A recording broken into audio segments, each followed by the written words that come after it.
So today's session is on project management, and I'll start by basically giving you like this definition that's a common definition. It's got a lot of big words, and taking on from my last session where we said let's not use a lot of jargons, but we're going to use this saying that is the process of leading the work of oneself or a team to achieve the goals or whatever we've set out to do.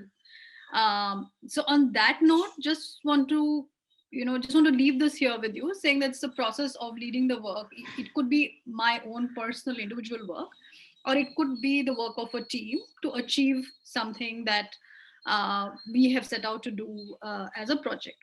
Now, this sounds really big, and a lot of us use the words project manager, project leads, project management process, and a lot of that. But before we go to all of that, let's just try and simplify, some of this. So, can you think of simple projects that you do in your day-to-day life? It may not be related to work. It could just be on a very personal basis that you can think of something that's very, very simple, but it is kind of a project because it follows a certain process step by step. And you can either type in the chat box or you can unmute and share. Exercise, Vatika, cooking lunch. Augustine, do you want to share more why cooking lunch is a project for you? Yeah, sure. I think there is a need, there is a target, and also like time attached to it, and also certain quality that is required. So yeah, basically, what are the process that you follow for cooking lunch? One, you plan, then you prepare, get into action, and yeah. Okay, thanks for sharing. I think food is on everybody's minds too. Other people have talked about making food, making a menu for every day. Yeah, I know, Karen, that's a big like project and a task, right? What do we make each day, and are like, do I have enough ingredients for all of it? When do I need to start preparing? For some stuff, you will have to like start preparing the previous night if you need to make something the next morning. So all of that is like a plan, and all of these are simple projects. We just don't call them projects because these are things we do regularly. 17 John. Hello. Yeah.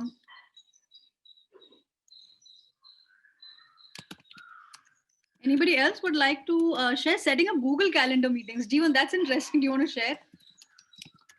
Yes. So we have a purpose there, and we have to work with others' schedule, and then though it's a Google Calendar meet, it can also be say a call over process. So like you have to decide which would be most convenient to all. And once the meeting is done, we share a report, or it's like the minutes of the meeting. So and it's because a simple project, because post COVID there are so many meetings happening. So like just to find common time between people is working. Yeah, I think that's a big task, right? If I need a meeting 2 weeks in advance, then it is important that I look what is needed today. I send out the content whenever it's needed to be set out. If people need to read and come for the meeting, all of these are like examples of simple projects. Great. Conducting a training, yes, Jacqueline, definitely that requires a lot of planning.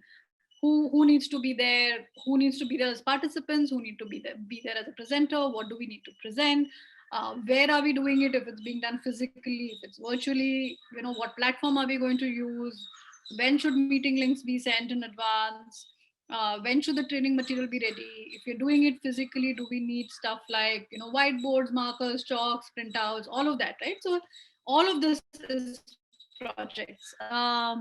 Winding up pending work before starting up for next week, Devar says. Yeah, that's also like a project, right? And we all look at it saying, what do I need to finish today? What do I need to finish 1 week down the line?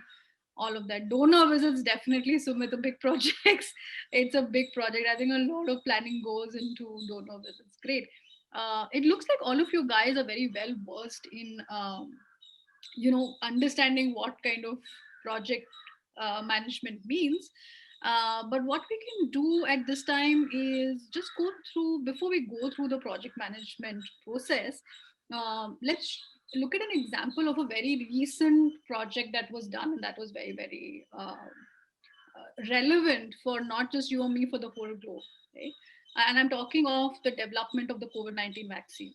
Right? If you read a lot of articles, it'll say that a vaccine development in a normal case takes up to anywhere between 10 to 30 years, right? Because of the sensitivity and the scale at which a vaccine will reach. If a vaccine is not proper, it could lead to loss of life. It could lead to a lot of side effects. So anything that involves human life will take and is going to take a long, long time. So a great example of how things happened in less than 2 years, and a vaccine was developed.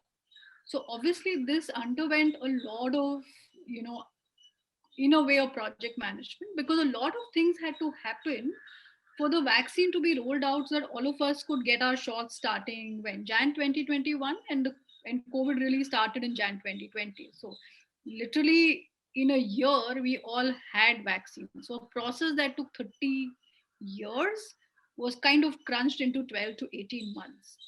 And all this, there is, yes, things were amplified, all resources went into this, but it is still not easy. Sometimes when we say project management, we can put more people, we can put more money, and maybe things will happen faster, smoother, quicker.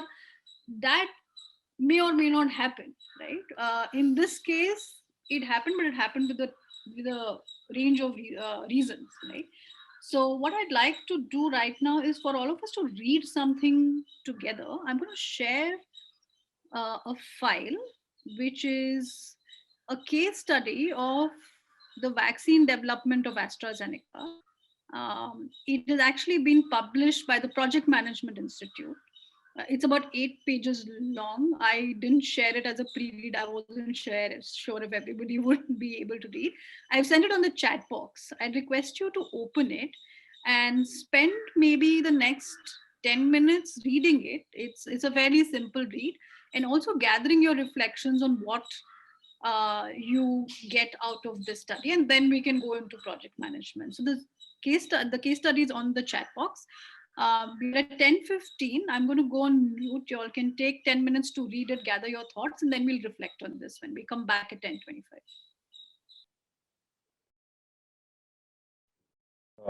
The timeline and their adaptability without compromising the quality.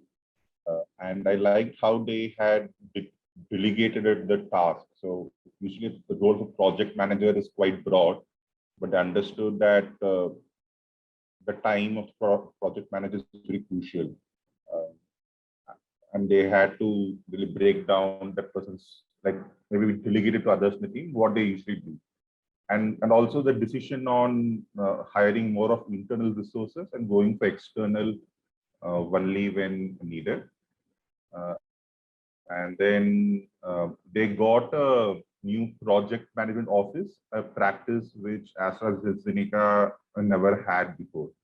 So these things all stood out. Yeah. Thanks, Jeevan, for sharing that. I think Vartika is also saying time management. Vartika, Haripriya, if you guys want to share something, that'll be good to know as well.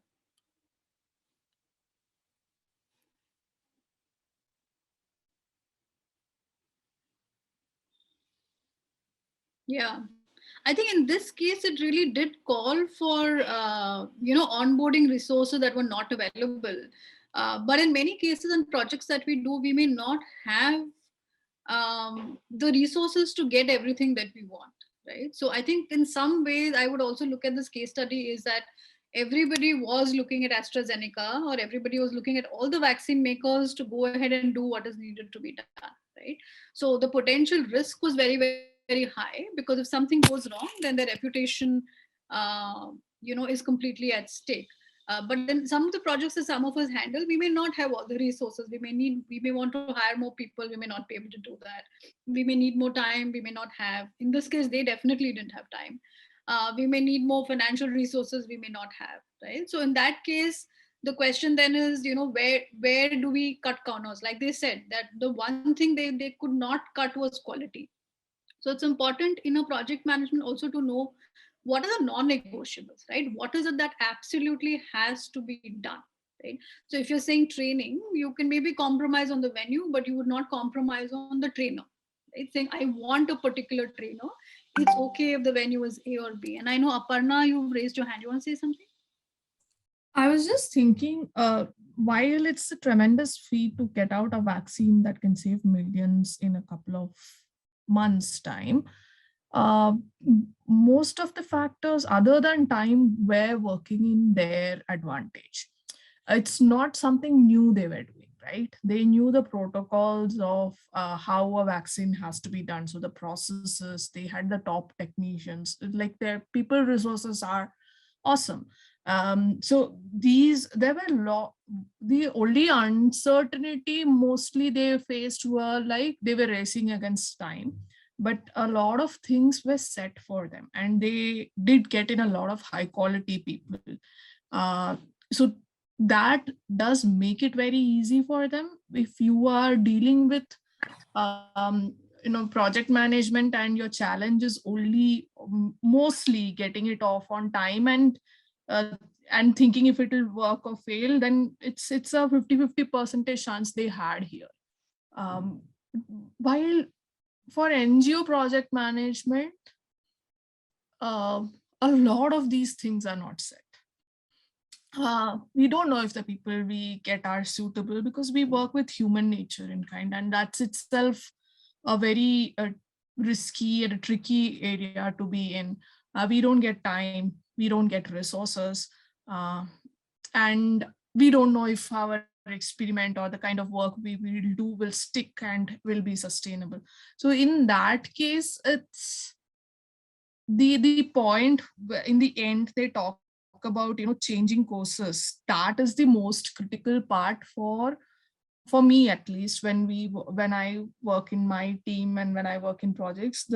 The ability to change courses and be agile is the constant thing that makes us relevant, and that is not very much covered. How do you be agile in project management in this particular case study? And I was thinking why it was not mentioned, and these were some of the thoughts I was sitting with, that a lot of them, for them, a lot of factors were stabilized. They're working with there were not too many non-negotiables or too many uncertainties in what they were working with. Just wanted to share that. Yeah, thanks for sharing that, Aparna. Like I said, I think they had a lot of resources to make things possible. I don't think, for example, that they had a shortage of money, right? So if you wanted to go hire talent, you could. If you wanted to go, set up manufacturing facilities, you could. Everything was, and this was not just at a small scale, at a global level, resources would be made available to them. But I think the point of uncertainty was still that the reason why vaccine development takes long is every time there's a new virus, no one knows. They may know the process, but you don't really know like what vaccine is effective and what side effects it can have, which is why the process takes long. So even developing the vaccine, you may know somebody who knows how to develop a vaccine, but you didn't really know how to develop a vaccine for COVID-19, right? So it was still a lot of trial and error. They had people, but they were also looking at a problem that they had not solved before, right? They may have the resources, but there was no short answer. And people have taken different varying amounts of time. But I do agree that uh, change and adaptability would have been important. This case study was written from a point of view of from the just sheer risk that they were taking, of risk of visibility, risk of failing, risk of quality not going well, because that would have really, I think ended things for AstraZeneca. They rolled out a 40 vaccine, for example, in the middle of the limelight, right? So I think what you're sharing is very relevant. And like I said in the beginning, we will work in the nonprofit space, we will work with a lot more constraints than maybe an Astra did. I wouldn't say stakes are less or more. We are working with humans. We are working for change, so stakes are as much as high, and it's a longer process to achieve. But I think what also stood out for me was one thing which talked about that the passion and commitment. There was a standard, there was a zeal saying this is impacting us and the world, and let's work to do this. And I've heard this from a lot of other people who've been somehow associated with vaccine, either development or manufacturing, saying those teams similar to healthcare workers pretty much worked non-stop, because there was a shared commitment saying we have to get this going. There could be a professional commercial reason, but I think for me that was also important, saying that the team was all aligned saying we have to do this. And that's very important when we do projects, right? We may not get the right team, but that's very important, that all of us are aligned saying we got to get this done, right? And what are the stakes for getting this done? But thanks for sharing. And Ajish shares the same thing, right? I see why is a crucial igniter to lead the entire process. And I think the other thing that stood out, but I think Sumit is pointing out a little bit, is where not everything can be crunched, but not everything can be crunched, which is why they say that the role of a project manager sometimes is where to pull and where to push, right? And where to let go. Now, they haven't really in this case study given examples, but maybe we can, when we do our activities in the later stage, we can, do some of this. Or where do you, in a way, cut corners or make compromises if you don't have all the resources? And where do we say that, this is an absolute must that I will not cut corners on? So what can I do, right? The knowledge partnership with Oxford, again, Jagdish, that's important, right? Because they bring very different skills to the table. And there were other partnerships that they had with manufacturing, exactly, right? With Serum Institute and the others. Because if they had rolled out a vaccine, but there was no production facility, it really didn't matter, right? As long as the vaccine didn't get to people. So it was coordination and partnerships with people who bring different skills to the table, which is very, very important for any project. It could be small, it could be big, but I think the point here is maybe that not one person or one organization can solve an issue. In our projects, maybe we see the need, maybe we don't, but that's another thing to look out for, saying that if you're setting out to do something, are there other people who can support us in doing it, because they bring skills to the table that we may not have, or their skills are better than what we may possibly have. It's also then sharing of responsibility and resources. Trishla is saying mapping out needs, requirements, and gaps. Yeah. Coordination was another key insight. Yeah, they had to do the project management office.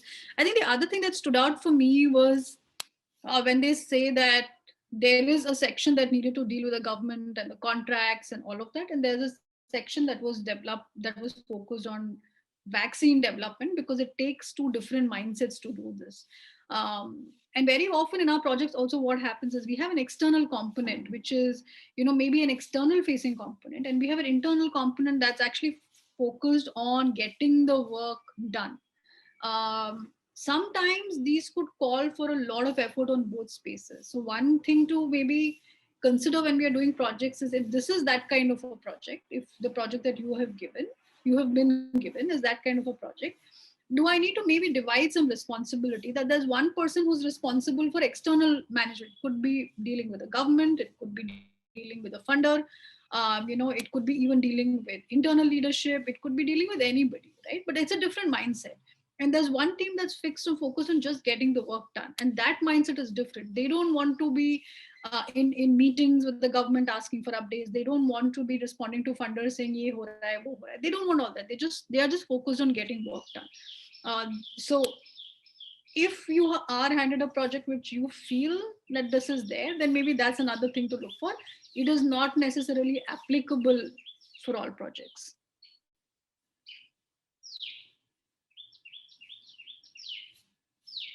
Okay. Thank you for sharing all your insights. Any last comments? If anybody else has or any questions, I can take a pause and then we can move forward.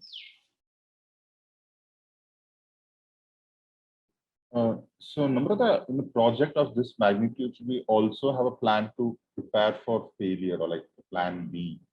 Should that be built in or should we develop or that happens as we go along? I think in this case, definitely there has to be a plan B, saying if this doesn't work. But in this case, I don't know, the plan A itself was so need based, right?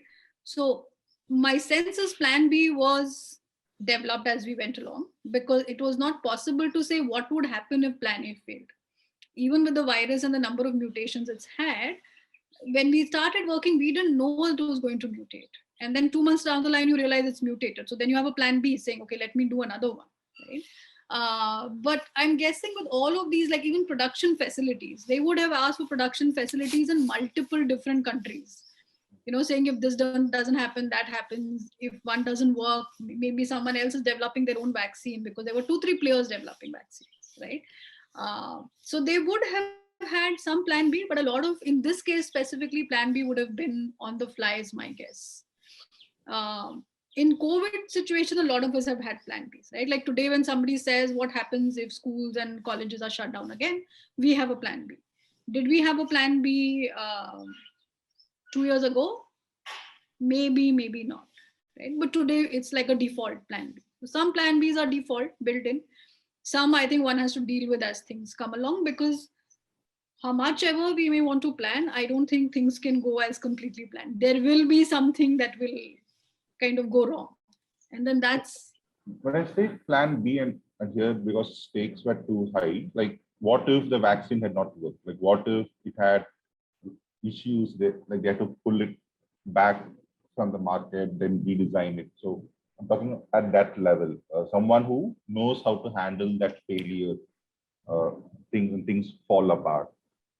Yeah, I think they would have had that. Most of these guys who do large mass productions do have a big risk mitigation plan in terms of if something fails, then what's the mitigation? And which is why some of these developments take 20-30 years, because they test for every risk, they test for every side effect, right? They test for every side effect so that they don't have to do a mitigation. Because if one person succumbs because of vaccine, that's it, right? You could have saved 1 million lives, but in medical terms, it doesn't really matter if 2 people have died because of your vaccine. So they do have a long process, which is why it takes 20-30 years, because every little risk they pull back, they test, then they put it out. If you remember when the vaccine was rolled out, everybody said you'll get a fever, headache, all of that, right? And all of us, I'm guessing, had some symptoms. But there was one side effect which they rolled out a little later, saying that you could have a little tingling in your arms. It could cause blockage, blood clots and stuff, right? So ideally, they would not have released a vaccine for that. But the fact they released a vaccine knowing that this may happen, they also then prescribed very, very specific measures, saying if you experience these symptoms, then go talk to a doctor, right? So that would have been, I'm guessing, that plan B, and they would have tested it and taken it back. So, like adapting it to our context, so it's very important that we have that adverse scenario planned out as much as possible. Like just not have one. Like what I'm going to say, like someone needs to own up to failure when it happens. It cannot be very diffuse, or how does that work out? So in failure, there are two parts to it, Jeevan, the way I see it. One is failure because something that we could have avoided, we didn't avoid. Right? So things didn't happen because we could have thought of something and we didn't think of something as a team, right? The other thing is it failed because something external happened that we couldn't predict and we couldn't control, right? Simple things like, you plan to do, somebody give an example of a training. You do a training, you plan for it for months and months, and that the 2 days of training, there is Bharat Bandh. Right? Now, I don't know if, like, the question I think for all of us to think about is how much scenario do you plan? Right? So if something happens on those 2 days, then you could have done everything right, and then that didn't happen. So then what is failure? How are we counting as failure? Is failure saying successful completion, or failure saying at some point also, like it says in the study, to let go at certain time, saying this is not possible. Like I can't do anything because it's raining. I will either change the dates unless there's a Bharat Bandh, dates have changed, or you say, okay, I'll move it to virtual. That is maybe something we can think of in like a post-COVID time. Sure. But they're always, so it's a responsibility of a project manager to think that what are the things that could potentially go wrong. A lot of the things will be in our control. Timelines, deliverables, interdependencies, and we'll cover some of that right now, right? But in every project, there are likely to have things that are beyond our control. Some may impact us marginally, some may impact us a lot. I personally wouldn't term them as failures. I would term them as learnings that one could take, because I think it's like a little impossible to plan for every possible thing that can go wrong. And a good plan is which is made after like a lot of learning, saying, okay, we learned this, what can we do better, right? So I think that is what I would say. I don't know if that answers your question, but yes, owning up to what went wrong and what could have been done better is definitely something that needs to be there. Let's move on now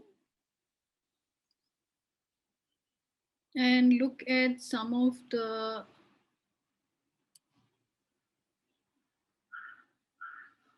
processes in project management. So we can just look at that. Can you see my screen now? Yes. So we covered simple projects. Let's talk about, it's still loading, I think. Yeah.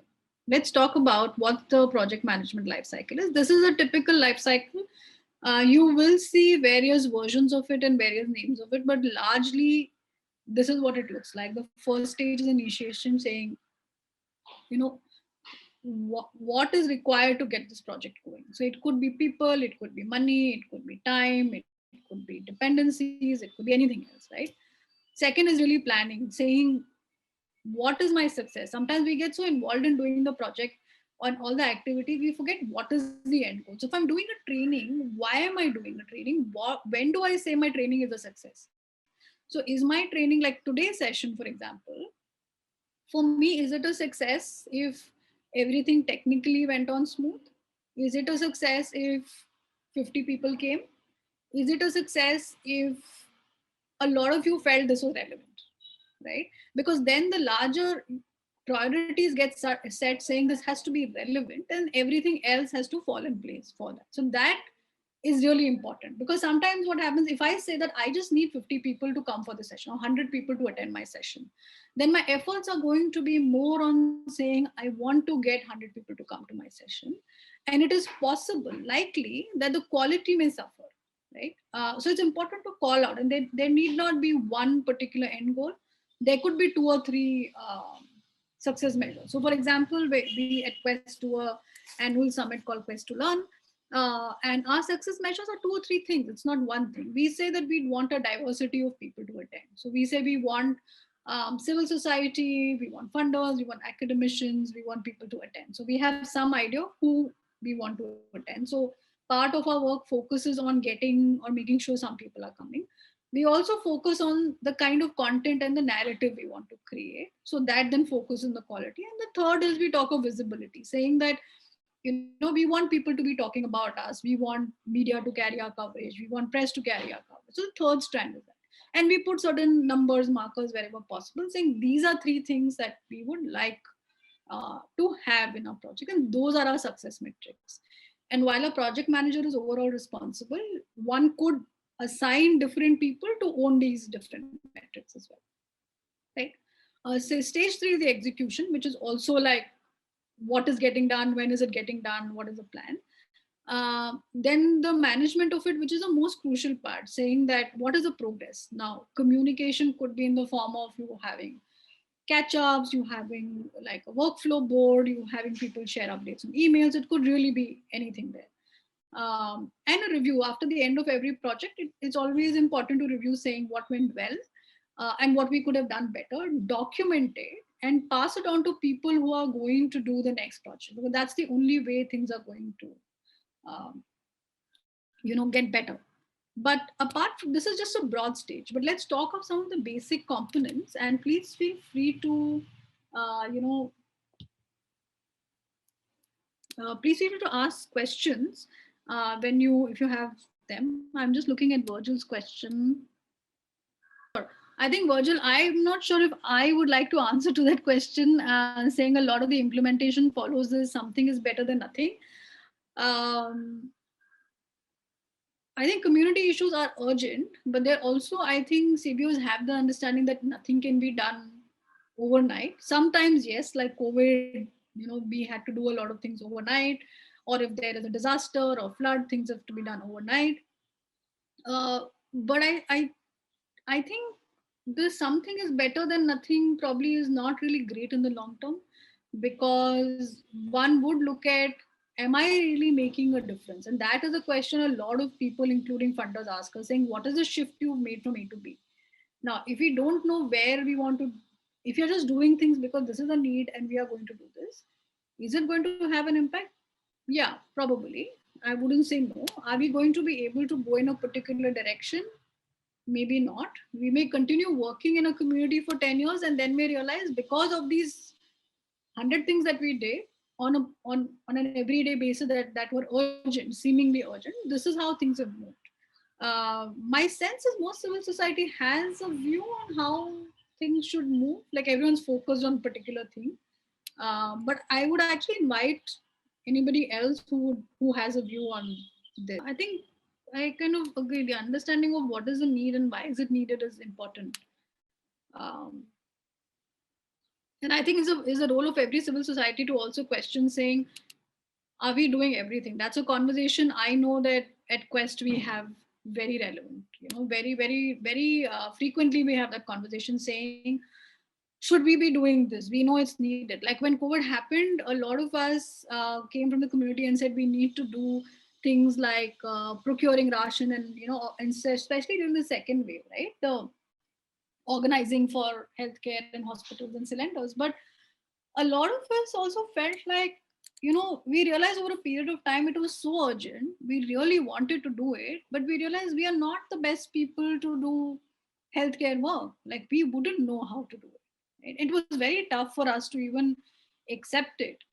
The reason, the way we kind of worked on that situation is then we went and partnered with other community organizations who are best suited to do it, because we said our time resources will probably not give us that kind of impact, but it really bothered us that we weren't able to be there for communities.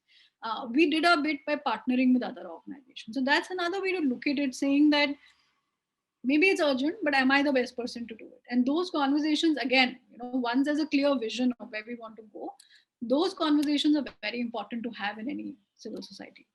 Okay. So what is really very important is to see where are we going, right? Virgil, to your question, saying what do we want to achieve? And like in the Astra case study, everybody should be in the team, should have a clear view of where are we going and are we all aligned to the vision. So some things to really consider when we are doing this are, where do we want to go? What do we want to achieve? To Aparna's point, do we have all the resources to get there, right? If we don't, and in most cases, I feel CBOs have a crunch of resources. And that's where I think we are very, very innovative in terms of, okay, we'll change this X to Y, we will take a smaller venue, or, we will hire somebody from local who can, who can go to people's houses and do something. I don't have money for a laptop. Maybe I'll, start doing it on a mobile, things like that. So that's very important to consider when we say direction, and alignment of the whole team saying this is the purpose is really, really important. Otherwise, we could all be doing multiple things. What are the different strands of work? Like I said, in, like somebody said, in the vaccine development, there's the R&D, there's a production, there's a distribution, all of that is there. So, and who are the people? It could be internal people that we identify. It could also be external people. And to Jeevan, your question, how do we measure success, right? If it's a long-term project, it could be, you could have multiple measures of success. It could be just a smaller project that you're doing. You may not have short, medium, long term, but it's important to define what does success mean for this project. Role clarity is often where a lot of things get stuck in projects, saying, oh, I thought you were going to do this, and I thought somebody else was going to do this, or I was waiting for you to finish it so I could do it, right? So it is very, very important to have those conversations rather than assume that everybody knows, right? we are all so swamped with emails. Nobody knows, if everybody has read it. A lot of time people say, but I sent you this and you were supposed to do this. And I was like, I don't know I was supposed to do this, because we also respond differently. I would prefer if someone gave me a call and said, hey, you know what, you're supposed to do this. If someone sends me an email, it's possible I may have missed it, right? So this point that we saw earlier also, what are the strands of work? Do we have the people who are supposed to carry out? Who is responsible and accountable? Very often we say that this is supposed to be done by this team, right? My experience is that never works. Yeah, team is a very broad term. And to Jeevan's point of view, that there has to be people accountable. Uh, it's best to put names, right? So if you're saying that this has to be done by a research team, put a name of the person who's responsible and accountable.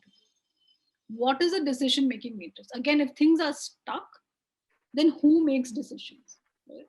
Otherwise, a lot of times what happens in projects are people keep sending things to each other and discussing it, because everybody feels that they are not the people who should be making a decision, right? Or then somebody else makes a decision who's not probably supposed to make a decision, and when that decision doesn't go right, then there are questions saying, oh, but how and why, and people say, oh, but nobody was making it, right? So these kind of things are very important, saying who takes decisions on what matters. Does everyone else know what everyone else is doing? Are there overlaps, and how are we communicating on a frequent basis? At Quest we have, for everything there's a weekly catch up, bi-weekly catch up, all of that is there. So it could be just a dashboard that you have so people know what's happening. It could be a catch up. You could do a WhatsApp group if that works better for you. But the important point is to communicate, saying, hey, I'm stuck here, or I'm waiting for this, I'm waiting for such and such person to finish their job. All of that is really. The next one is, yeah. Just a minute. Can you please, yeah, in this slide you mentioned like who's responsible, accountable. Should we also have a defined process of accountability? Like how will we hold someone accountable? Because what happens is, in my experience, it's easy to hold a peer or someone who reports to us accountable, but the challenge comes when it goes higher up. Becomes more of a request or a suggestion than maybe accountable, be holding them accountable. Yeah, I think that's an interesting point to bring about, Jeevan, in terms of power dynamics, right? Like if it has supposed to be done by your supervisor, would you hold them responsible or accountable? But the idea of this matrix is, yes, they should be, right? If work needs to be done, and your supervisor or someone higher up needs to, say, have a conversation with somebody, then the idea is to tell them right in the beginning, this is the part we are going to rely on you for. And then, like I said, put success matrix, saying that if these are the 5 things that you are supposed to deliver. And it's important because a lot of this flows top down, right? It flows top down, not just from the project manager, but from the leadership of the organization. So very often things also sometimes happens, right? So if I've done 5 things and I've told my supervisor to do and they don't do it, I kind of lose interest. And the normal human tendency is like, okay, if they haven't done it, why should I be spending so much time on it? So it is important, Jeevan, to make people accountable, and it's important to, as a project lead, I think. Also what happens is sometimes when we are project leads, we question a few people, like you said, who are peers, but we don't question people who are above us, right? But that is a very essential part of project management, is to have the courage to say loud what and where and because of whom things are falling apart or things are not happening. One can figure out ways to do it, but it's important to have that courage and to say this is not happening. Sure, but it will be called out, Namrata, but I'm saying that, as I said, that it's a power dynamic. It will be more like a suggestion, put out very diplomatically. Maybe with the person who's peer and lower, it can be more direct. So that's why I feel is that, like, should we have a well-defined mechanism? Like, if someone doesn't deliver, how will this be communicated to the concerned person? Yeah, I think I don't also even agree that it can be a suggestion or it has to be diplomatic. I think there is scope, ideally, and leader and supervisor should make the scope for you to be able Papa, I'm in session. It will get over at 12 o'clock. Jacqueline, can you Yeah. go? Sorry. Um, so I think, Sorry. yeah, Jacqueline. So I think it's important to be able to have those conversations rather than making a suggestion. Because when you make a suggestion, I have done that often. When you make a suggestion and then you follow up saying, hey, you haven't done this, people are like, oh, I just thought you were making a suggestion, right? So again, they don't do it. So it's important to say, hey, you need to do this. And it's important to, when you say mechanism, I think the only mechanism is to have them involved and to have them understand why their role is important to be done. And I have faced some of this also when I was actually doing a project, not at Quest, somewhere else, where my supervisor had to do a few things for an event that we were organizing. And very clearly, I had said that this piece of work is your work. And every time we had a review or a catch up, I wouldn't get an update saying I was just told it's happening. Right. So at some point, one meeting, two meetings, I didn't say anything. But the third meeting, I said, hey, you were supposed to finish ABCD by this date, and I haven't, heard back. You're only saying it's happening. So I'm finding it difficult to carry out my work because I don't know what's happening here. And as a project manager, I need visibility. So don't give me visibility on what you're doing at the back end. Just give me visibility saying, has this been done? And so then they told me that, look, we are doing our own thing. Don't ask for visibility every week, but I can maybe at the end of the month, I'll come back to you with the final status. So I said, fair enough. So it was maybe a different way of dealing with them, but they didn't come back to me at the end of the month saying, okay, this is what's happening and this is what we are doing. So that was again fine as well. Thanks. Did that answer your question, Jeevan, or did you have a different mechanism in mind? No, I think this, instead of this example helped me.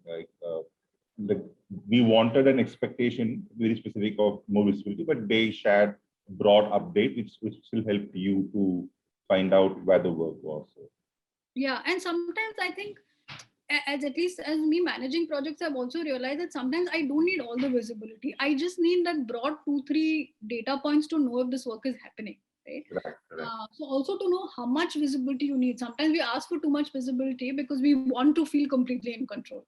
You have a reason to go back to them next time. Almost everywhere is that that fundraising team is responsibility of fundraisers. Everyone has to be about the team. Yeah. Vatika, I agree. I think that's a constant, for lack of a better word, battle that we fight, saying is fundraising my job or everybody else's job.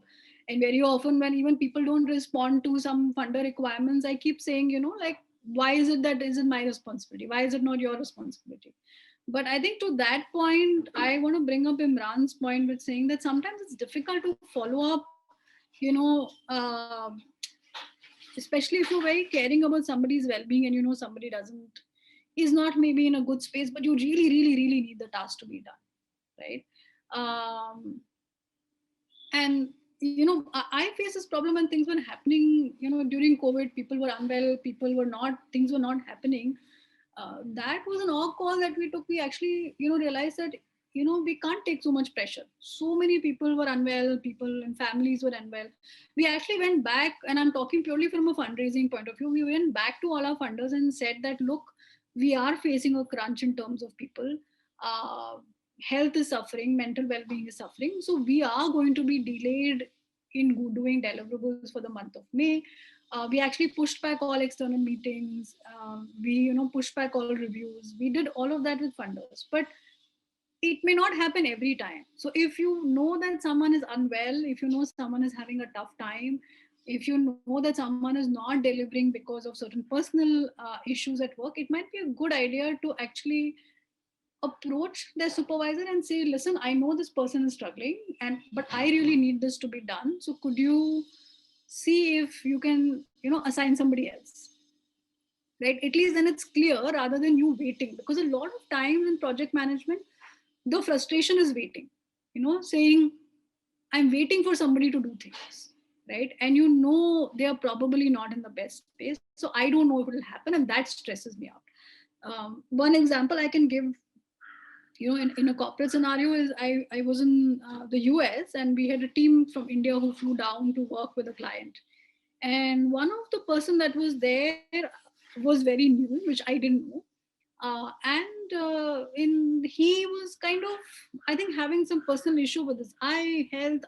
And I think he was just not very comfortable being in the US also. I think the food wasn't agreeing. We were there for almost 2 weeks, right? The food wasn't agreeing, staying in a hotel. His health was, not great. So I couldn't push him beyond a point, but we had a funder meeting 2 weeks down the line, because of which we were all there in the US.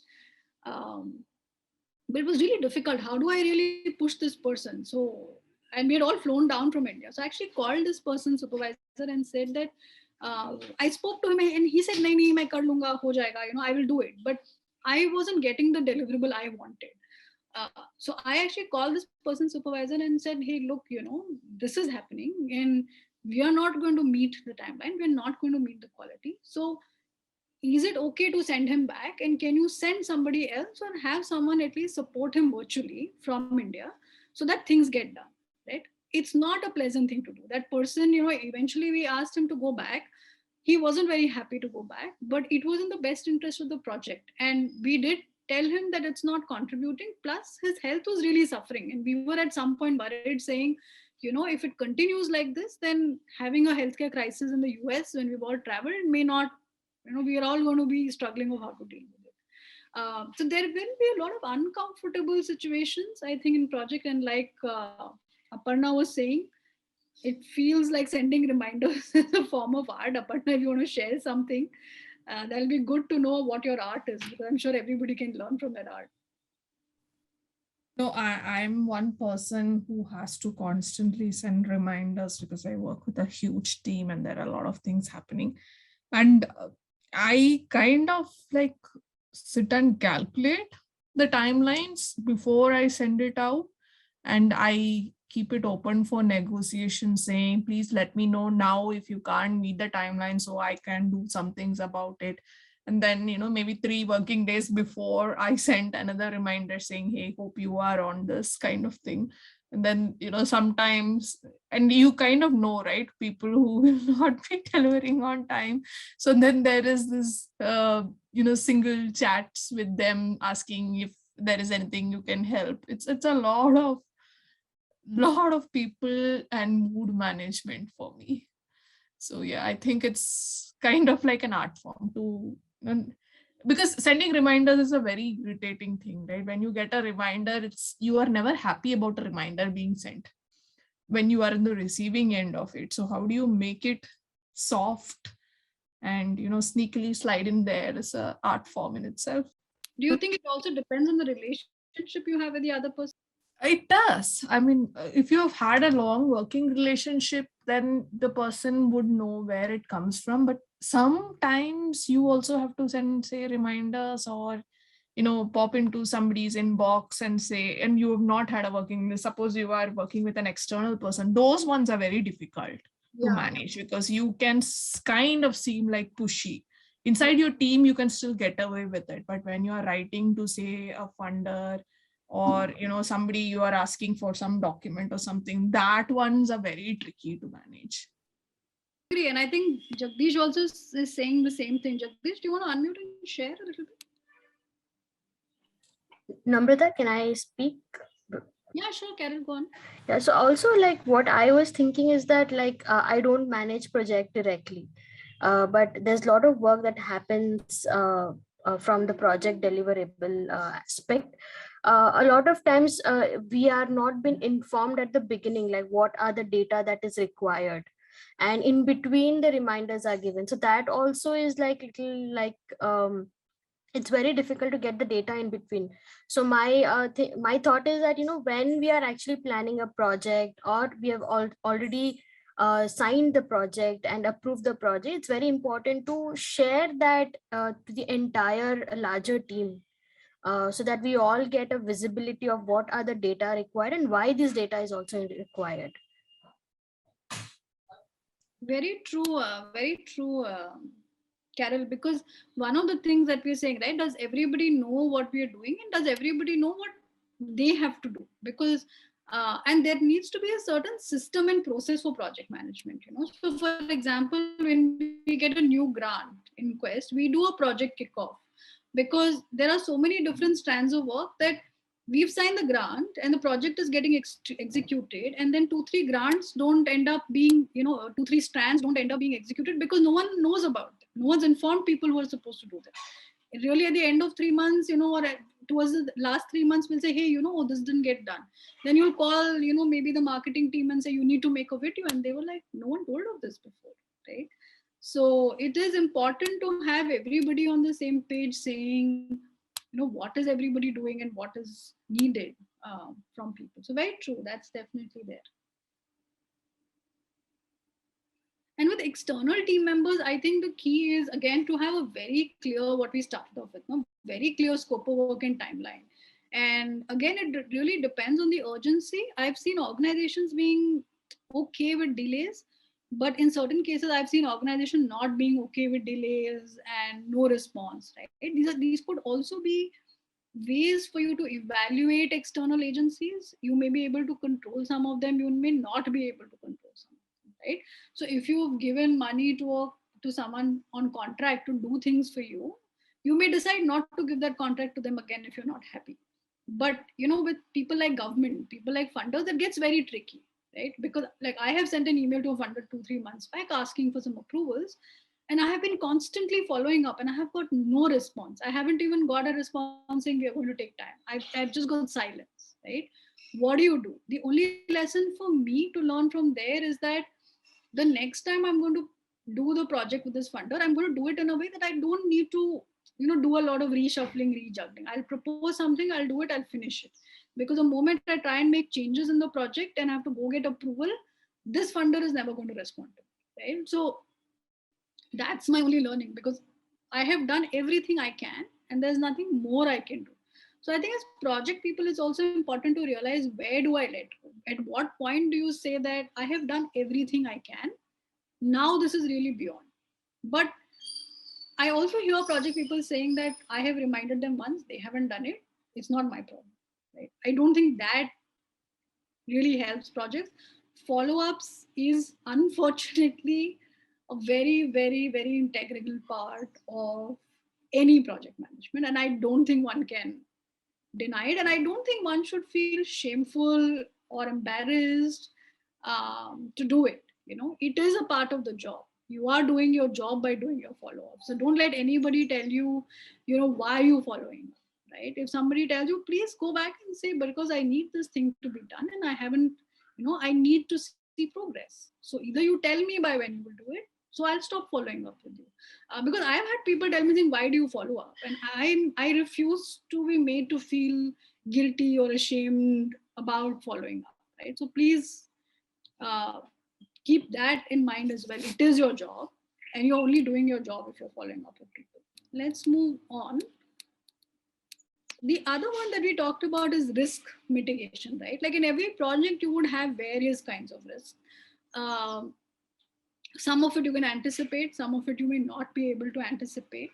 And typically risks are defined as these 5 kinds of risks, right? Risks that you can accept, something that you would avoid, something that you can transfer to somebody else, something that you can reduce and hedge. Not all of these may be applicable in each of our scenarios, but let's look at examples of what they are, right? What is an acceptable risk? Today we've started meeting, but we're meeting with social distances. Schools have decided to open at a particular point. There is still a certain risk, but we think it's acceptable because X% of the population has been vaccinated and cases are low and things like that, right? So that's an acceptable risk that we know it and we are ready to undertake it. What's a risk avoidance, right? So for example, and this, when I was putting this example, I wasn't sure if it was applicable for nonprofits, but if you are deciding to work in an area that is politically unstable and needs a lot of government permissions for most of your work, you may say that's a big political risk and I will avoid it, right? For example, another example could be if you're taking a funding, we may decide not to take funding from an alcohol and tobacco company because it's against our values, but it's also a big reputational risk for me that tomorrow somebody may say, hey, you guys are taking money from people who use child labor in making cigarettes or tobacco and stuff like that. So these are risks organizationally that you can also choose to avoid saying that I don't want to take the risk. I know people who say that I won't work in a very Naxal prone zone because my team is not safe. So I would not choose to take a risk. So those are avoidable risks. Risk transfer, a classic example of it is insurance, right? So I feel like I may fall ill, so I take a health insurance, right? One way of a risk transfer is also when we do partnership, saying, I don't know this well. So instead of me trying and failing, let me try and partner with somebody else, right? So that's another example of a risk transfer. Risk reduction is when you can probably anticipate it and plan for it, right? So for example, this is a classic example, right? Now that we've had 2 phases of lockdown, after the first phase of lockdown, literally everybody was prepared saying, if there is a second lockdown, I can probably work virtually. If there is a third lockdown, I can probably work virtually. There are, for geographies that are constantly prone to disasters, like, earthquakes and floods, they would have risk saying they would have built shelters, they would have built buildings that are, earthquake proof to a certain magnitude. So those are risk reductions, but you can only do that in scenarios that you can anticipate. If there is a lot of during monsoons, right? And most of us would say, okay, I will maybe carry an umbrella with me, I will carry a raincoat with me because things are likely to get affected. If I fly in winters, I know there's going to be fog, there's going to be possible delays, so I will figure out how I want to go. So those are risk reduction. Hedging is usually used for investments. I couldn't think of like a proper example, but basically saying that if I have something really high risk, usually in investments, I will also have something that's low risk. So, net, I will be fine. I don't think this is very relevant for our scenario, but this is in certain other kind of projects, this may be something like if you're doing finance, this can be something that you may want to use, which says, I will put something that will give me a really high return, but at a high risk. But I will invest something that will give me a low return, but it's low risk as well. So net, I will be okay. I won't lose money.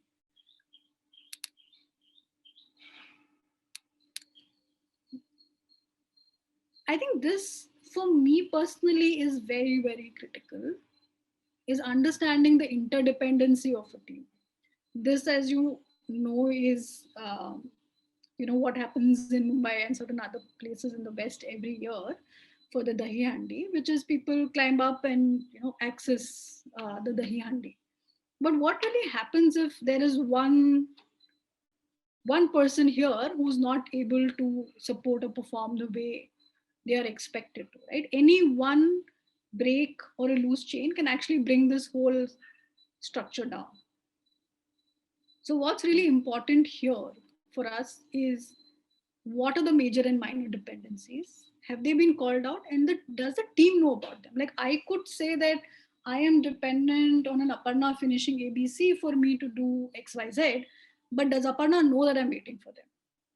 Right? Because very often we assume it's understood, right? And we don't really call it out.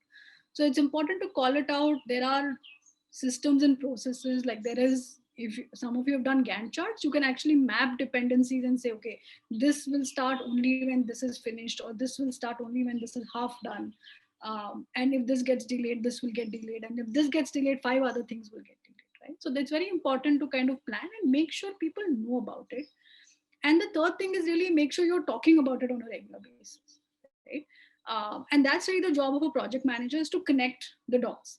Because a lot of time people come in silos and saying that I'm going to get delayed by 2 days. But it is a job of a project manager to say, okay, if you're getting delayed by 2 days, how is it impacting somebody else? And someone who's at the last mile may actually come and say, if this is getting delayed, I won't be able to do my job, right? And that's where you're discussing, okay, what's the best way forward? But very often we don't tell people about them, and we check, but we don't again check what is the impact on the other. And that's again a very, very important part of planning a project. Yeah. Namrata, so I have a question here. Sometimes we can't wait for others to finish their task. So there is a possibility that one may have to enter into the other person's role and complete it. That's not a healthy practice, but gets things done at times. Any thoughts on how that can be reduced, or what is the ideal way to like step in, step out? I think you should have conditions on when people step in. Right? You would step in when? You would step in when things are not getting done. You would step in if things have got delayed, right? Or you would step in or add additional bandwidth if things are not of a particular quality. Right? So ideally, I don't think step in is possible to happen because we are just anxious. Right? And I think that should be avoided. I will be very honest. I have a tendency to step in because I just like, I need to know, and I feel like sometimes I can do better. So I'll step in. And that usually doesn't go down well with anybody, right? If there is a reason to step in, it should be discussed, called out very clearly, saying we think these 3 things are missing, and hence either we are stepping in or we are bringing someone else to step in and support you. Because the idea is not to tell people that you're not doing a good job. Maybe they are not, and I think that's an honest truth also to have conversations when we're doing reflections. Maybe some people are not cut out for the role that we put them to do, and that's a reflection saying, are we giving people the roles that they are feeling that they're capable to deliver? Second, are they feeling supported to deliver it? Right? So my view of step in is always have a conversation and have parameters before you step in. Otherwise, it can cause a lot of friction. Right? And sometimes when you actually have conversations, people will tell you that, yeah, I need support, I'm not able to do this on my own. Then it's fine. Okay.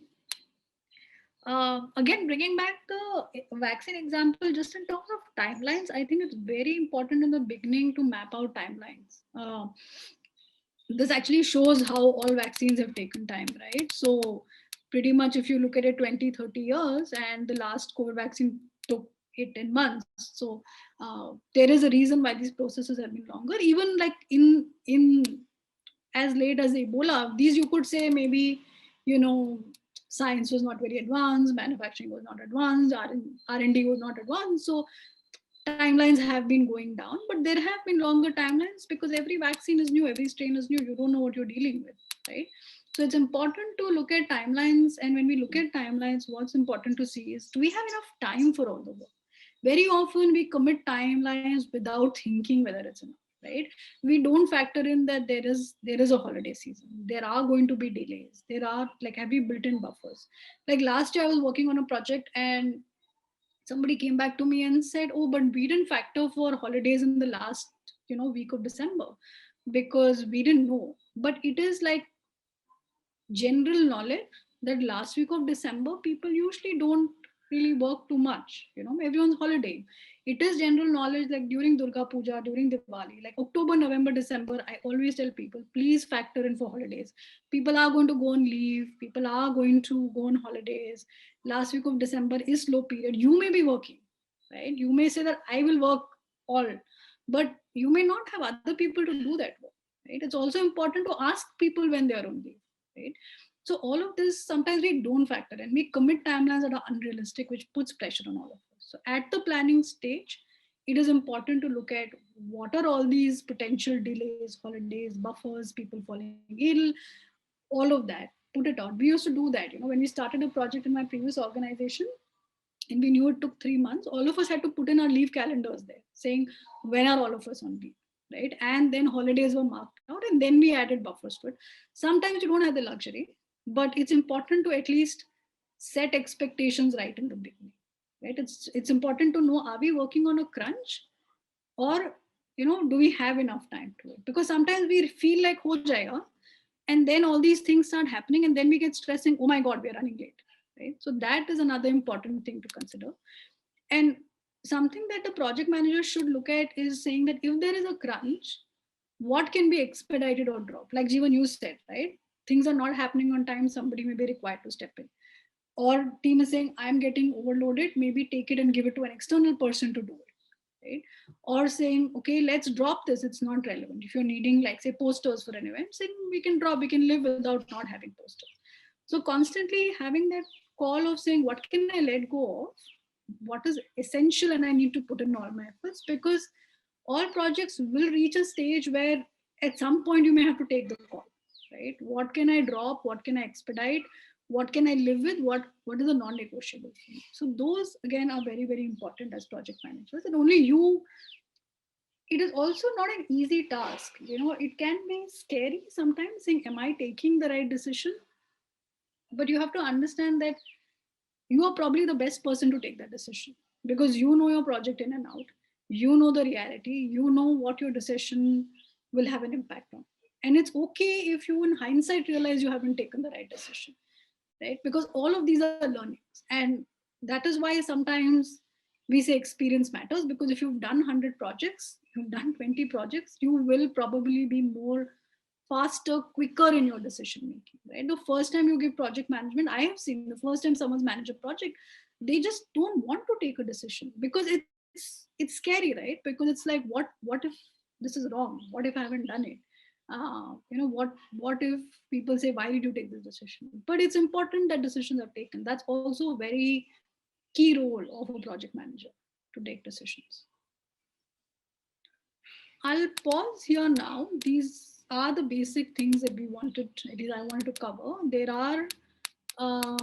There is an activity of actual project management that we have next, but if there is something else that you guys have, I can pause, we can take some comments, take a break, and then come back.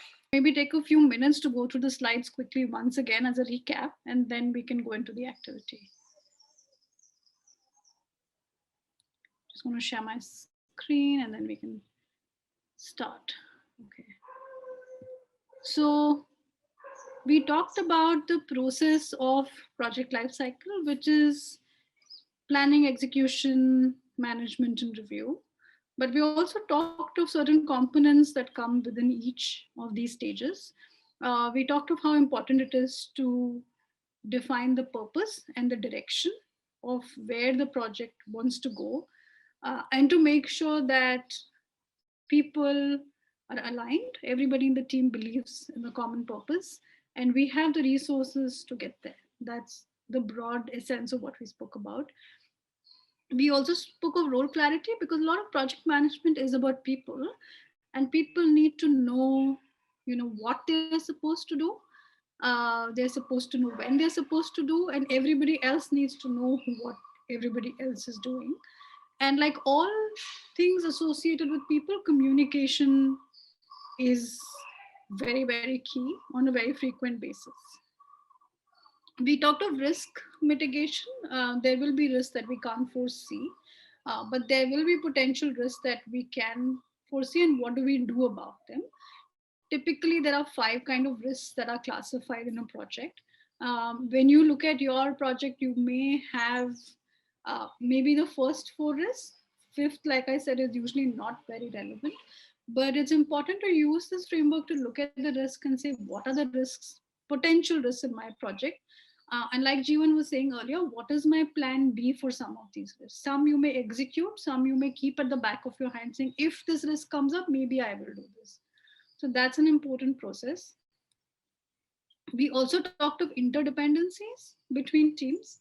So it's important to call out what these dependencies are. I should know how my work affects other people's work. And similarly, other people should know how their work impacts my work. And while we define them, it's most important to check on them on a regular basis and the impact on the project. That also is somewhere the job of a project manager, to connect the dots and says, how does one team, one person's work affect the other person's work in terms of quality, in terms of timelines? It could be anything really that we're talking about. Right? We talked of timelines again. It's very important when we start off looking at a project is there enough time? Have you factored for all the delays, holidays, buffer? And to also look at what are the non-negotiables, saying if there is a time crunch, if there is a crunch of resources, what am I willing to let go and what are my absolute non-essentials, right? So this is broadly what we discussed. I'll sit here without phone there. Get your cloth to white clothes. Someone needs to go on mute. Great. Okay. We can now actually go into an activity. What we will do is, we're about 25 of us. We'll go into groups of 5. I'm going to share a case study with you. And then while you are in your groups, I will send you certain situations for this case study. But I'd like all of you to spend maybe 5 minutes in this group reading the first 2 slides, right? And I can project maybe the first slide.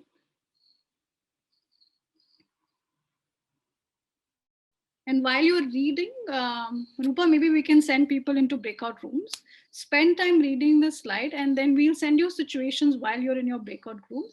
We've also given you blank slides for each group. So all your decisions, reflections, it would be good if you can capture that in a slide and you can share back when we meet for a share out. So read the case study. We'll give you situations when you're in your breakout rooms. You all will have time to discuss the situations, and you all can gather all your reflections or your decisions that you've taken, some things that you got stuck with. You can capture all of that in the particular slides that you see. So you can take, we've numbered slides from group 1 to group 7. I think we'll have maybe 5 or 6 groups. So you can pick a groups, Namrata. 6 groups. Yeah, you can pick a slide based on your group number in Zoom. So Namrata, would you also say that how would you give situations? Like, will you use broadcast message or some other way? I will be broadcasting the situations in a message to all of you. Yeah, thanks. But we can send them in groups and they can spend time reading this in the group itself. And then we'll start giving you the situations maybe in about 3 or 4 minutes after you're in your groups. Sure. For how long should I set this whole meeting? 20 minutes or half an hour? Half an hour, please. Half an hour? Okay. Hello, we are back. Hello, everybody. Is everybody back from the breakout rooms? Great. Okay. We were forced to come back. I know, I think a lot of people were in the middle of a discussion, but we really didn't have a lot of time. Maybe we can take more. I actually had 2 more situations, but I cut them down because I thought we were running short of time. I didn't expect this session to take this long. And also cognizant, we set this for 12:30, but we may, if everyone's okay, we can extend. Yes, on the coming weeks, I think I'll let Rupa answer it, but we can share some of the slides that we discussed today.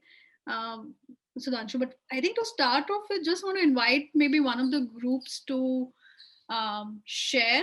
You all can share your presentation that you made, or you can just share how was the situation working in your group, what are some of the dynamics you noticed, given the situations, what kind of feelings did they evoke in you? Would you feel pressed, pressurized, stressed?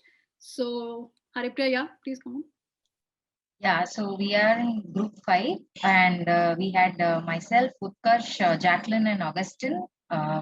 So one thing we realized was within this whole project, there were a lot of sub projects, like each one was a project. If you, I'm just not going to present, but we'll just see.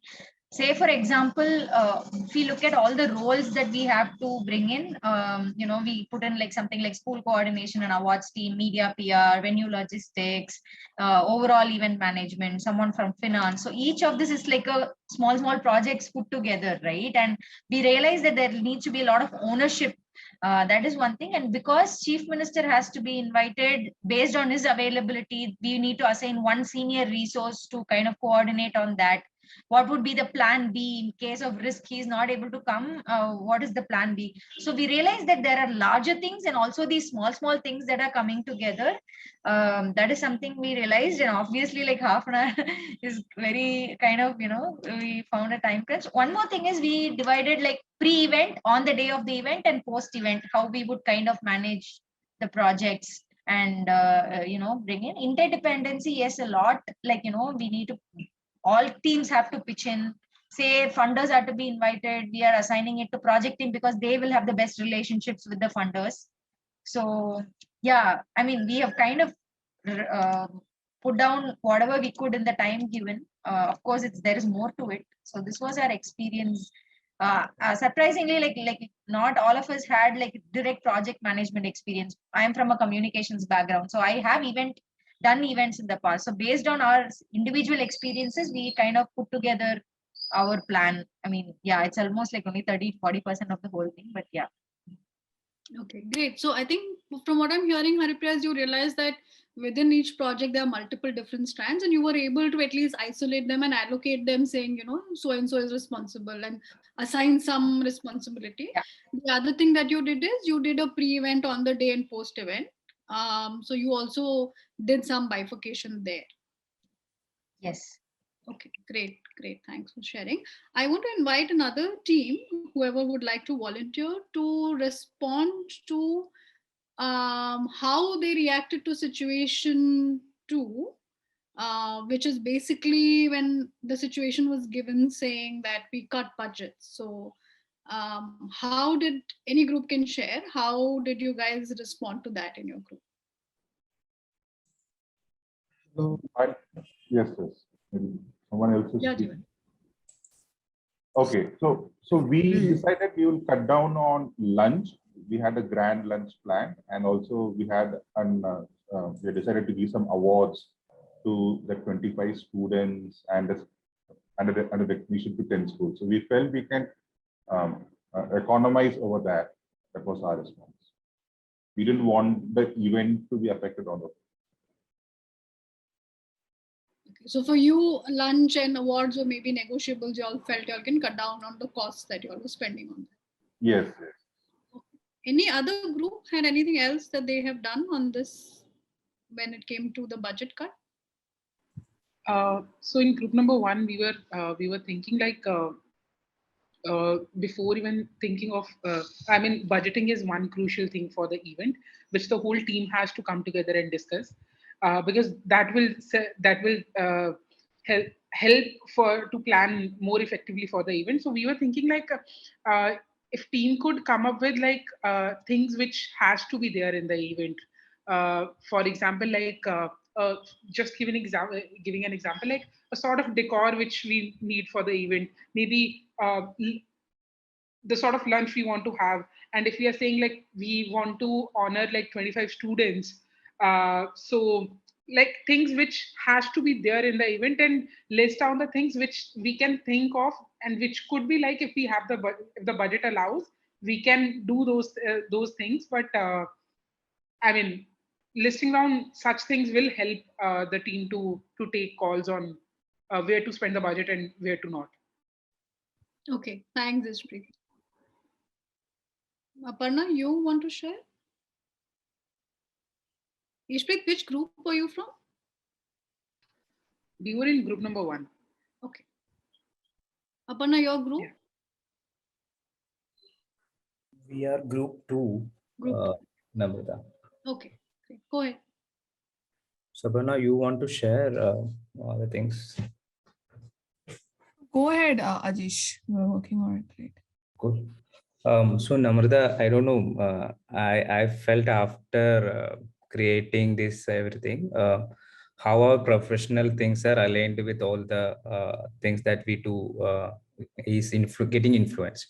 So our initial discussion started with context setting and planning strategy and all. Then we completely moved into the budget. And we spent or invested our major time for creating this budget and discussing that. And the other situation comes down saying that it is not 25 lakh and it is only 20 lakh you can spend. and there is a COVID situation also, and how you manage the things. So these two situation pops up, then we moved our some of the budget to the other things. So we planned for a physical event in the initial, by considering there is a 25 lakh and we have a 4 months of time. Then as the COVID situation, considering the COVID situation, and also there is a reduction in the budget, we moved to virtual space where we can do minimum things with a greater stuff, by hiring some Zoom account that will cost only 20,000 rupees, or 18,000 the max. And also by making a facilitator, a great facilitator, to facilitate all these things, to ensure that there is a smooth flow in the place, and sending some mementos as a token of love or token of thanks to all the participants who are participating in the event. So such kind of arrangement helped us actually managing the budget within the budget. And also we couldn't spend, or we are not foreseeing that there is an actual spend of 100%, by considering the limited time, and also a sudden announcement because of very a month time, and there is a reduction happen, and there is a things changed. So we are foreseeing that only 89.5%, and we are considering that is a great thing to spend on actual basis. That's what we did. And also all the people got a chance to contribute to the entire process, that I could realize by doing this activity. And I wish Aparna or Trishala or other people to jump in if I missed something. Thanks, Ajesh, for sharing. Anybody in that group wants to add on to what Ajesh was saying? Okay, Ajesh, so what I'm taking away from you is you started on a particular direction. You like Jeevan saying, you all did a full budget, and then you all realized that actually because of situation change, one is you shifted from physical to virtual, and that made you also maybe look at the fact that budget was not a constraint. So while it may have been an issue when situation 2 was given, while it may have been an issue, when situation 3 was given, that issue actually didn't really matter because you didn't really need the whole money. So also I think that's a very important part to look at it. Sometimes, we look at how sometimes money can look at, if we had more money, but sometimes there could be reasons of ways for us to look at innovative ways of doing things. I know innovation is a very loosely used word, but I think COVID has taught us all of that, saying if there is only so much resource and constraint, then what do we do? But I want to pick on your last point, Ajesh, when you said that everybody contributed in the group. Did some of you see dynamics in the group where some people were, where you assigned maybe a leader for the project, or was it all very democratic? Everybody was discussing stuff. Did happen naturally? Did you guys formally assign a project lead in any of these groups?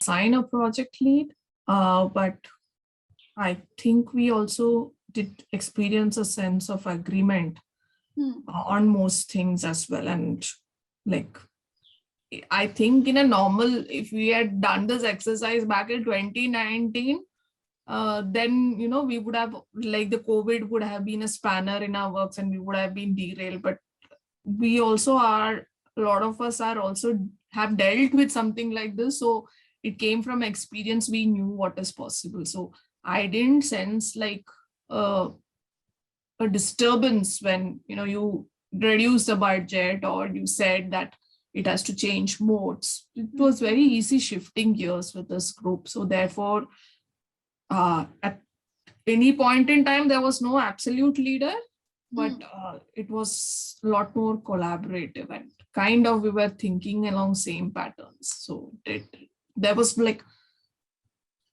I didn't feel a need for a leader to be there, but my team members might not agree. So it just stopped out. Okay, that's interesting. And like you said, this could be the dynamic of this group that you're working in, but in certain other groups in larger projects, there is typically the need to define maybe a leader or leaders, a set of leaders as well. I'd like to invite a group to talk about the third situation, which is basically when the agency comes back and says that they can't deliver the report, which was supposed to be an integral part of the launch. Some group who has not spoken yet on how they dealt with that situation, what was the decision they took, and how did it affect their plan? I can come in for group 6. Yeah, Vajal.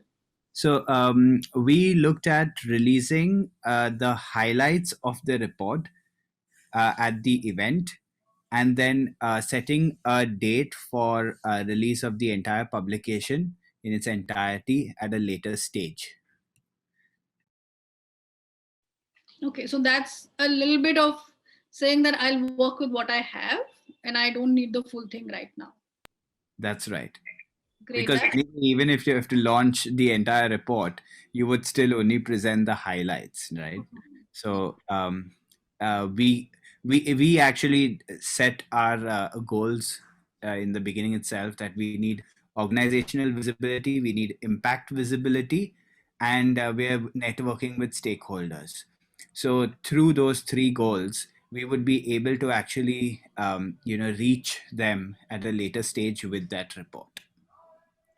Great. So what you're saying, Vajal, is you actually set out 3 goals right in the beginning, saying this is what I want the project to achieve, or we want the project to achieve. That's right. Okay. And how does, since we have you, how did some of the budget or the COVID situation impact your planning? So we decided then to go virtual with the event, and this also enabled us to involve a larger group of people, which also could be people of members of the public, potential donors and potential partners who were going to be restricted in the first situation, where the second situation where the budget constraint came in. So there we had looked at restricting the number of attendees, and making it a smaller scale affair rather than a 200 strong team. Okay, that's interesting. Great, thanks for sharing, Vajal. Any other group would like to share some of this? If somebody felt uncomfortable, Jeevan, you wanted to say something. So in our group, we decided that the TikTok agency would have done work. So we build upon that using our internal resources as much as possible and complete it. And maybe hire specific consultants to do specific work like data analysis. We cannot get a new agency now. There'll be a long time limit or not also have a budget. But we can hire specific consultants and as much as possible complete the report and present it. So your decision was that we need to get this done and we'll put in additional resources to get this done. Yes. So it can be internal from our side, our own team members, and when it becomes too specialized, hire consultants. Okay. So that's interesting. 2 of you took different approaches. Virgil said, I'll do the highlights. I can launch the report later. You said, for me, this is very critical. For our project, this is critical. So I will make sure it's done and I will put in resources to do that. Yes. Great. Okay. Great. Thanks for sharing. Just also want to check is, what was the overall, like Aparna shared, right? That we've all been through COVID. So the COVID situation or the budget cut situation didn't really impact the thought process. But was there any team that felt like little rushed, saying, oh no, I did this plan and I'm now supposed to change it, or what do I do?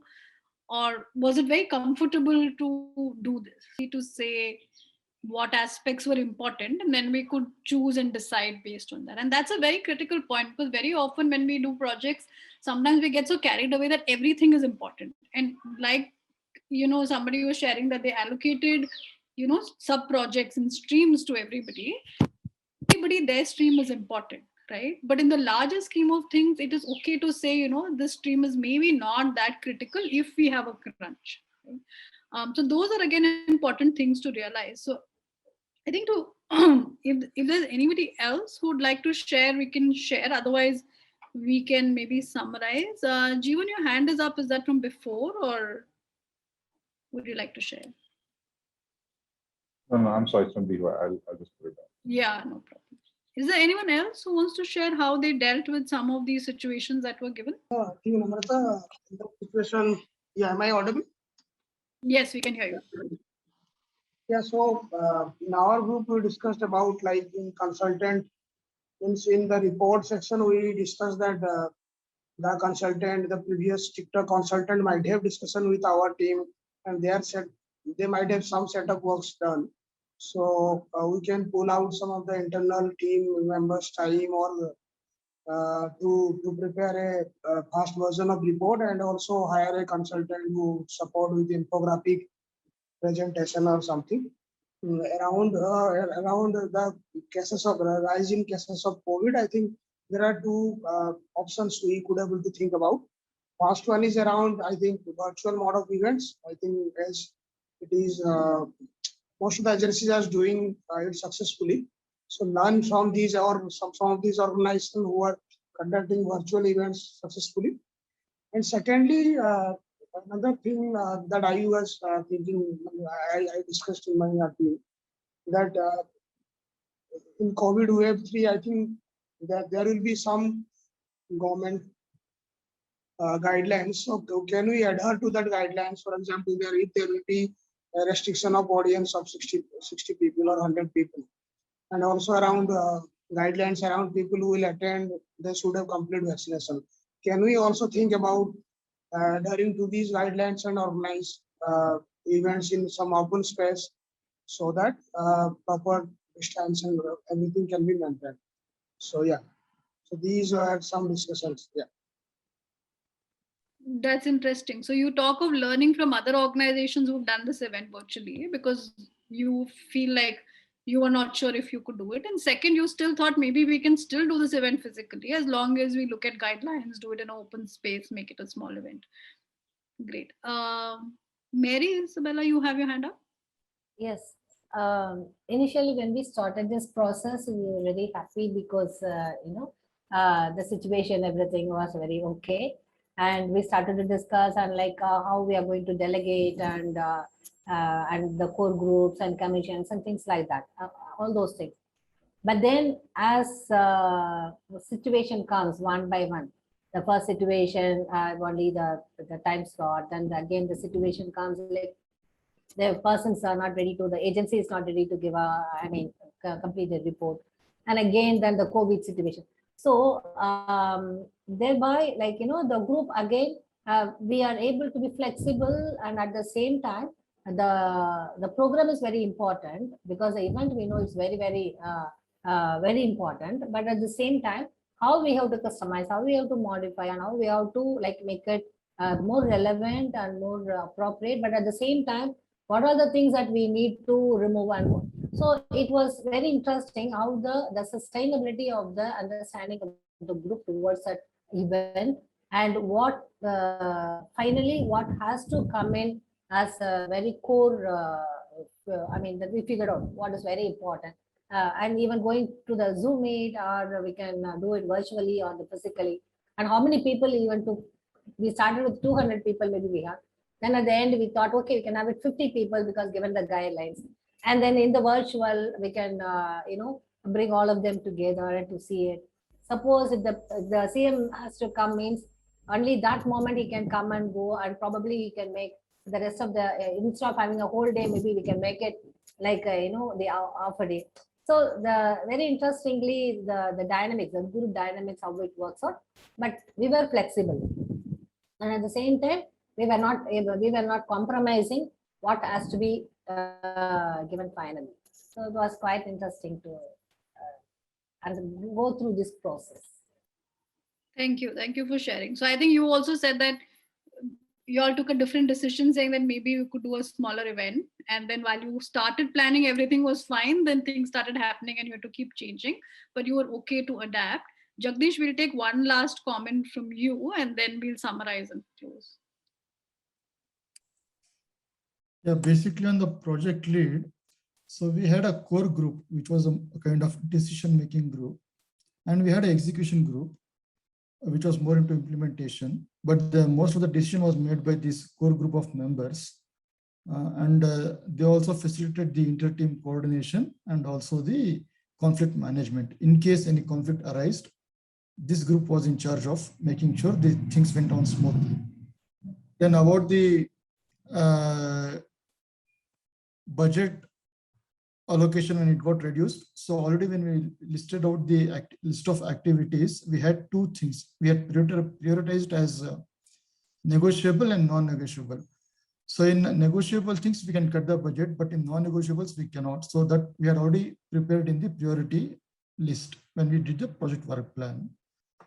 And about the people to be invited, in worst case, if COVID cases increased and if we had to reduce the number of people, we thought we can have the representation of all the group of stakeholders, like some amount of children, the school SDMC members, community leaders, principals, parents, teachers, but we will not exclude one group completely. Like we will not exclude the entire parents group to match the numbers.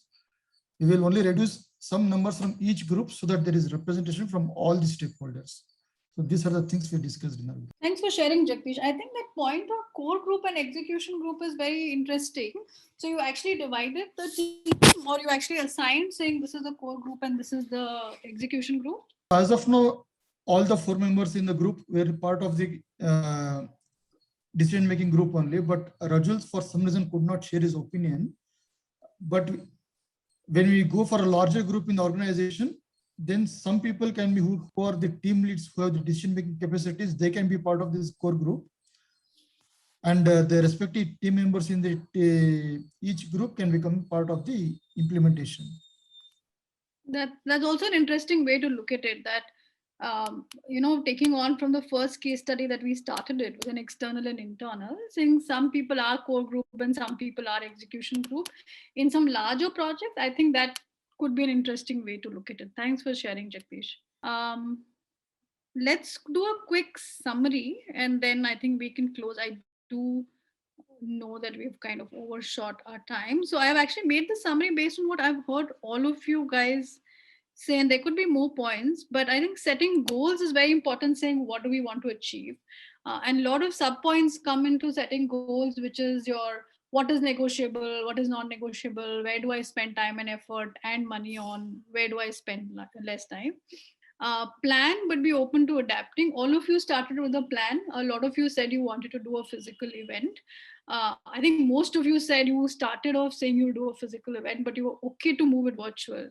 I did have 1 or 2 other scenarios. My 5th situation was like on the day of the event, you've planned a physical event, but it's open area and everything is flooded and it's raining. What would you do, right? So you will still have to adapt and see what can we do. So be open to adapting. It's not easy to change, but it's important to be open and not particularly stick to a plan if the situation demands it. Identify sub-projects in people. Each of the projects can be broken down into, you can call them sub-projects, you can call them categories, you can call them thematics, you can call them strands, call them whatever name, but there will be different areas of work within a project. It's important to identify that and also identify people who are best suited to work on that. So that identification, assigning of work and responsibilities is very important. But the one thing that stood out for me in all of this is all you guys, and I was hopping through some of these rooms, all of you were discussing and communicating very actively in your groups, right? All of you said that some of you said there was an agreement, some of you said this is what we spoke about.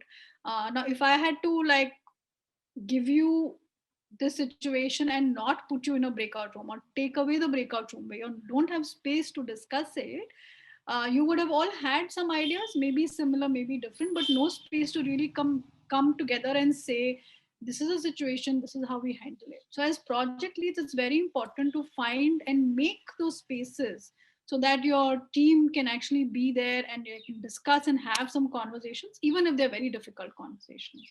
That is really important. And let go when you need to let go. Some things may be completely out of your control. As long as you've looked at all the aspects, it's fine. And like Jeevan said at some point, if you feel the event didn't meet your goals, reflect, get the team together after every event and figure what went well for you and what didn't go well for you. Maybe you'll say that this was the wrong time of the year to do this event. Maybe you'd say that, we should just do it virtually. We should never do it physically.